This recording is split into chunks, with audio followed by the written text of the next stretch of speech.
안녕하세요. 오늘 여러분이 공유해주신 자료들 가지고 파이 네트워크에 대해 좀 깊이 들어가 보려고 합니다.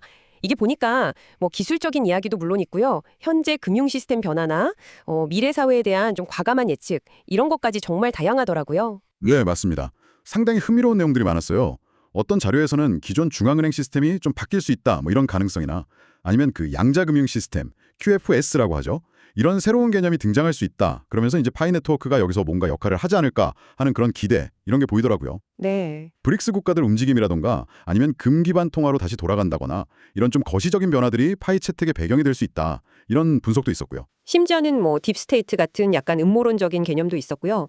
매드베드 같은 아직 검증 안 된 기술이나 GSARNSR에 이런 글로벌 경제 개혁 구상이랑 파이를 연결하는 시각도 있었죠. 네. 물론 이제 이런 내용들은 대부분 자료 안에서도 이건 추측성 주장이다 이렇게 명시가 되어 있긴 했습니다. 저희도 그 점은 좀 염두에 두고 객관적인 정보 위주로 이야기 나눠보겠습니다. 맞습니다. 특히 그 미래 예측이나 아직 확인되지 않은 기술 관련해서는 정말 신중하게 받아들여야겠죠. 자, 그럼 이제 파이 네트워크가 현실적으로 좀 마주하고 있는 과제들, 이거부터 한번 짚어볼까요? 네, 그게 좋겠네요. 자료들 보면 역시 사용자 신원 확인, 그 KYC 절차요. 그리고 자체 블록체인으로 완전히 넘어가는 메인넷 마이그레이션. 이게 좀 지연되고 있다는 점이 주요 문제로 딱 꼽히더라고요. 그쵸. 이게 아무래도 사용자 기반이 워낙 크니까 파이한테는 특히 더 중요한 문제거든요. 그렇죠. 워낙 많은 사용자들을 정식으로 이렇게 네트워크에 포함시키는 과정이니까 아무래도 좀 시간이 걸리는 거겠죠? 그 외에 또 다른 어려움은 없을까요? 시장에서의 유동성 문제. 그러니까 필요할 때 이걸 쉽게 현금화하기가 좀 어렵다는 거랑 가격 변동성 문제도 언급이 돼요. 아, 일부 거래소에 상장은 됐지만 아직 뭐 대규모 거래를 다 받아내기에는 좀 부족하다. 이런 분석인 거죠. 그리고 요즘 점점 복잡해지는 규제 환경도 있어요. 유럽의 미카나 뭐 미국 제뉴에스 법안 같은 것들. 이것도 넘어야 할 산이고요. 네. 이걸 자산으로 어떻게 볼 거냐. 이런 법적인 문제도 아직 명확하지 않고요. 실생활 사용은 좀 어떤가요? 뭐 파이페스트 같은 행사도 있긴 했지만 자료들 보면 뭐 아마존이나 월마트 같은 진짜 큰 기업들이 실제로 파이를 결제 수단으로 쓰는 건 아직은 좀 초기 단계다 이렇게 보고 있죠. 네, 맞아요. 현실적인 사용처를 이렇게 늘려나가는 게 아주 중요한 과제입니다. 물론 뭐 비밀번호나 복구 구절 달라. 이런 피싱 사기 같은 보안 위협도 여전히 있고요. 아, 그건 정말 조심해야죠. 네, 이메일이나 메시지로 개인정보 요구하면 일단 의심부터 해야 한다. 이런 경고도 있었고요. 근데 이런 어려움들이 있는데도 불구하고 자료들은 파이 네트워크의 미래를 상당히 긍정적으로 보는 시각이 많더라고요. 이게 그냥 또 하나의 암호화폐? 이걸 넘어서 뭐 비트코인이나 이더리움처럼 아니 그 이상으로 일상에서 가장 널리 쓰이는 가상화폐 제왕이 되겠다 이런 목표를 제시하고 있더라고요. 그렇죠. 생태계를 계속 확장하고 실제 사용 사례가 늘어나면서 꾸준히 성장할 거다. 이런 기대가 큰 거죠. 특히 그 사용자들이 자발적으로 코인을 묶어두는 락업 물량이 꽤 많아서요.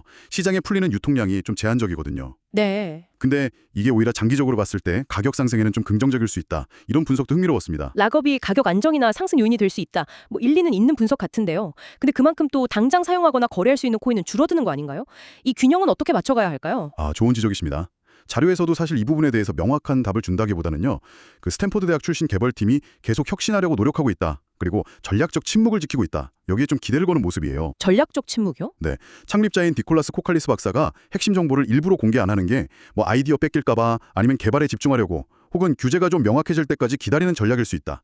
그러면서 오히려 이게 거의 다 개발이 끝나고 최종 단계에 가까워졌다는 신호일 수도 있다. 뭐 이런 해석까지 나오더라고요. 허허, 흥미롭네요. 그리고 꾸준히 참여하는 게 중요하다. 이걸 시간의 복리 마법에 비유하면서 강조하는 부분도 좀 인상 깊었어요. 알버트 아인슈타인 말까지 인용하면서요. 네, 그랬죠. 다만 뭐 개인들한테 금이나 파이코인을 확보해라. 아니면 특정 정보를 스스로 찾아봐라. 이런 식의 조언은 이건 좀 개인적인 판단이 중요해 보입니다. 맞습니다. 특히 투자나 뭐 개인 자산 관리 관련 조언은 항상 여러 정보를 교차 확인하고 정말 신중하게 접근해야 해요.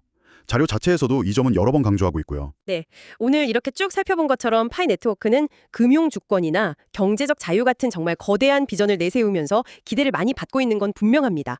하지만 동시에 기술, 규제, 시장 이런 여러 현실적인 과제들도 안고 있고요. 때로는 아직 검증되지 않은 정보나 좀 희망 섞인 예측과 얽혀 있기도 하고요. 그렇죠. 파이 네트워크가 제시하는 그 목표, 더 공정하고 투명하고 포용적인 경제. 이게 정말 현실이 될 수 있을지는 결국 앞으로 어떻게 하느냐에 달렸겠죠. 뭐 기술적인 완성도, 실제 사용처 확보, 그리고 복잡한 규제 환경을 어떻게 헤쳐나가느냐. 여기에 달려있다고 봅니다. 네, 오늘 이야기는 여기까지 나눠보겠습니다. 마지막으로 여러분께 이런 질문 한번 던져보고 싶네요. 자료에서도 언급됐지만 새로운 기술이나 화폐가 정말 세상을 바꾸는 데 필요한 건 뭘까요? 그 기술 자체의 혁신성일까요? 아니면 그 기술을 믿고 함께하는 사람들의 강력한 커뮤니티와 기대감일까요? 한 번쯤 생각해 보시면 좋겠습니다.